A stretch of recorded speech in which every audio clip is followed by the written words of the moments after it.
Hello.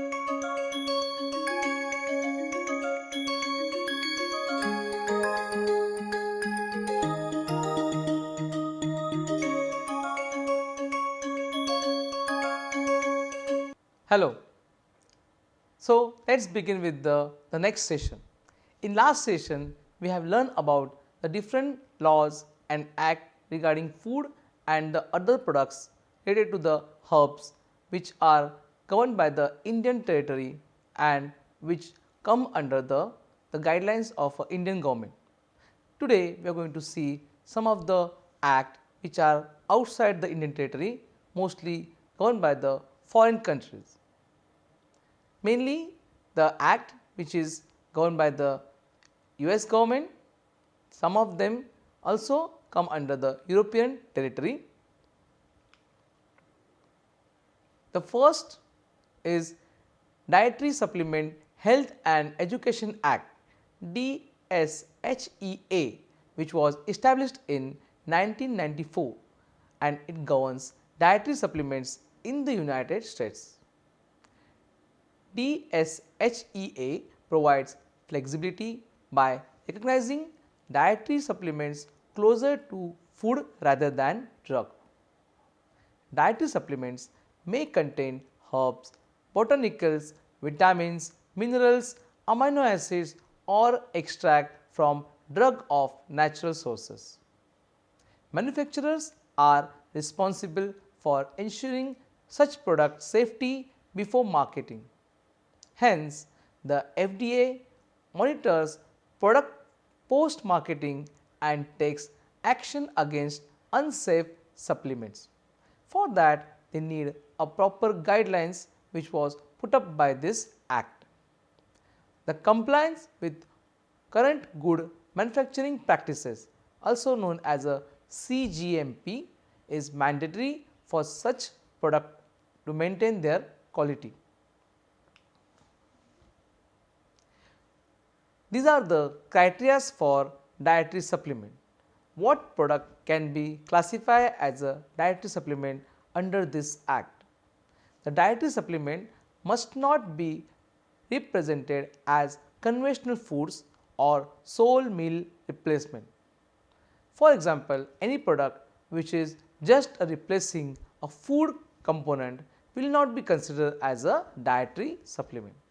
Dietary supplement will be considered for such products which are coming as a processed food and not as a complete supplement for a food. The products must be clearly labeled as a dietary supplement and not as the food product. Ingredients approved as drugs cannot be marketed as a supplements unless previously sold as a supplement. For example, the aloe vera juices which are known as the dietary supplement, only those can be considered here as a dietary supplement. But if the same aloe juice is fortified with some other activity, then it will not consider as a dietary supplement, it may be considered as a nutraceutical product. Active ingredients must include vitamins, minerals, botanicals, amino acids or dietary substances, excluding any phytoconstituents or any pharmaceutical agents. Concentrates, metabolites, extracts or combination of approved ingredients are only allowed under this act. These criteria help differentiate supplements from drugs and conventional food material. The next is European guidelines for such product. The European Scientific Cooperative on Phytotherapy. The ESCOP was founded in June 1989 as an umbrella organization representing national herbal medicine or phytotherapy societies across Europe and to determine its role in discussion with European medicinal regulators.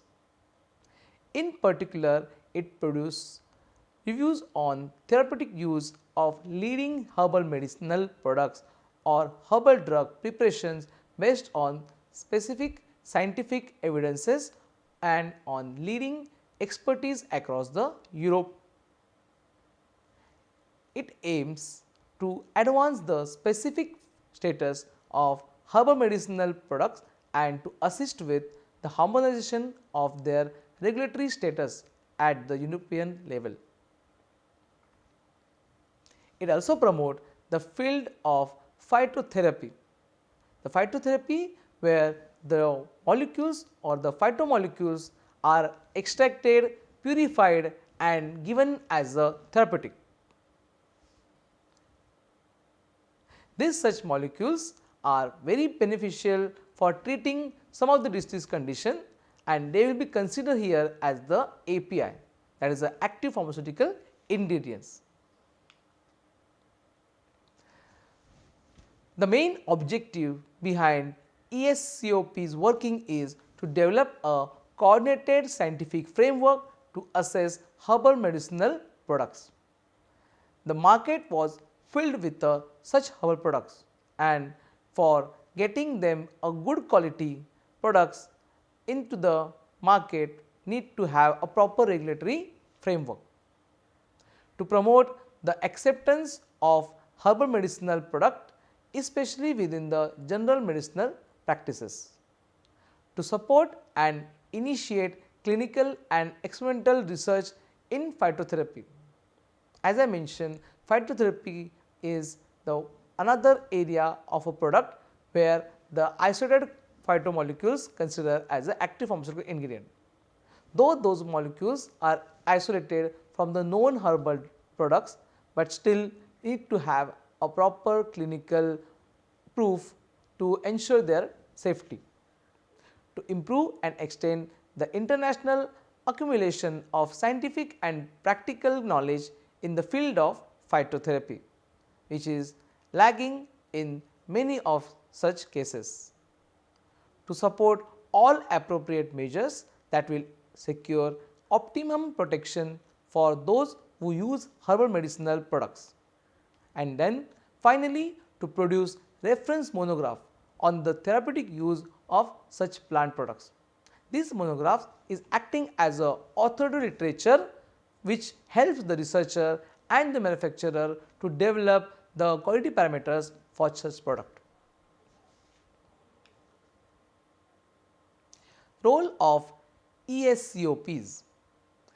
The main role to review the criteria for the demonstration of quality, preclinical safety and clinical efficacy in marketing authorization applications for herbal medicinal product as set out in the Council directives. The working group has proposed requirement for non-clinical testing of herbal drugs preparation based on a draft of European Community guidelines for old substances with long market histories, and group has also discussed the appropriate role of scientific monographs prepared by the WHO and ESCOPs for maintaining the quality of such products. The next is European Medicine Agency. It is also called as the EMA or EMEA. The EMA is a decentralized agency of the European Union located in London. It starts its operations from 1995. The agency is responsible for specific scientific evaluation, supervision and safety monitoring for medicines which are governed by the herbal drugs. EMA protects public and animal health in 28 Union states as well as countries of European territory. In European Economic Area, it ensures that all medicines available on this territory market are safe, effective and of a high quality. In 2014, the patients discussed the benefit risk evaluation of medicine within the community for medicinal products of human use, which is abbreviated as CHMP, which is first time happened and later on this was introduced as one of the guideline as per the EMEA. Involvement of EMEA in research activity.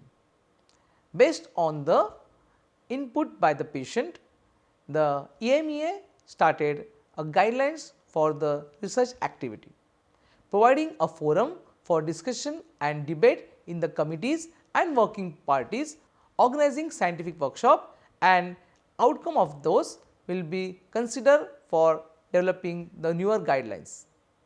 Engaging in research initiative of other European or international health bodies, including the European Centers for Disease Prevention and Control, the World Health Organization and United States Food and Drug Administration. Performing literature reviews and database studies in relation to evaluation of such medicine.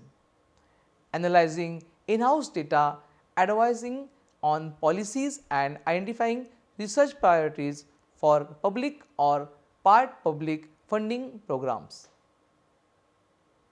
The role of EMEA on herbal medicine products.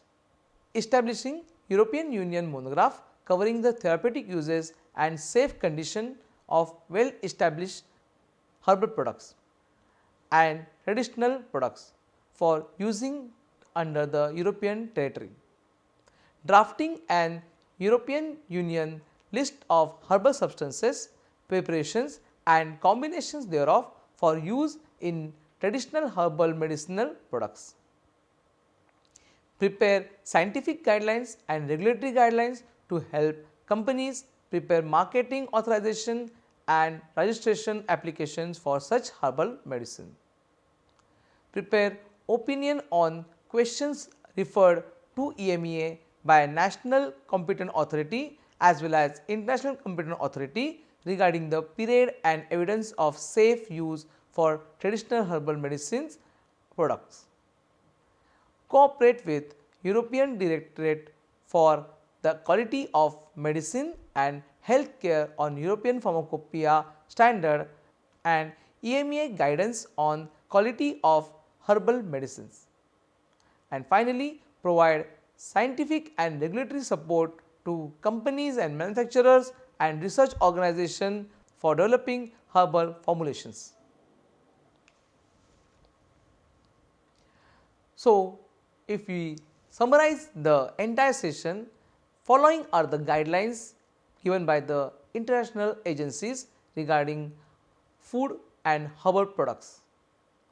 Definitions of herbal medicine products like nutraceutical, dietary supplement and any other supplements. Classification of those products in these three categories. Assessment of a combination product if they are given in a combination something like a functional food with the nutraceutical additives, then what will be the guidelines for such product. Documentation proof of quality, safety and efficacy. Individual supply to the consumer without a license is prohibited as per the international standard. The quality of imported medicinal plants and their preparation is assessed based on the criteria put up by the different agencies. Post marketing surveillance, the adverse reaction reporting system need to be developed was the one of the major finding by the such agencies. And advertising, distribution, retail distance selling and teleshopping is strictly prohibited by guidelines of such agencies.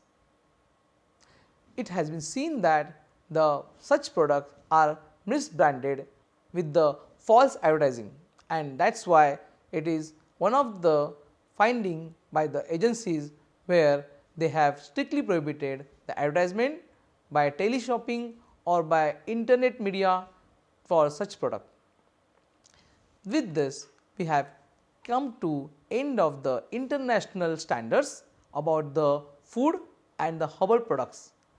In the next lecture, we will continue with the other regulations regarding the herbal products which are governed by the Indian regulatory bodies. Thank you.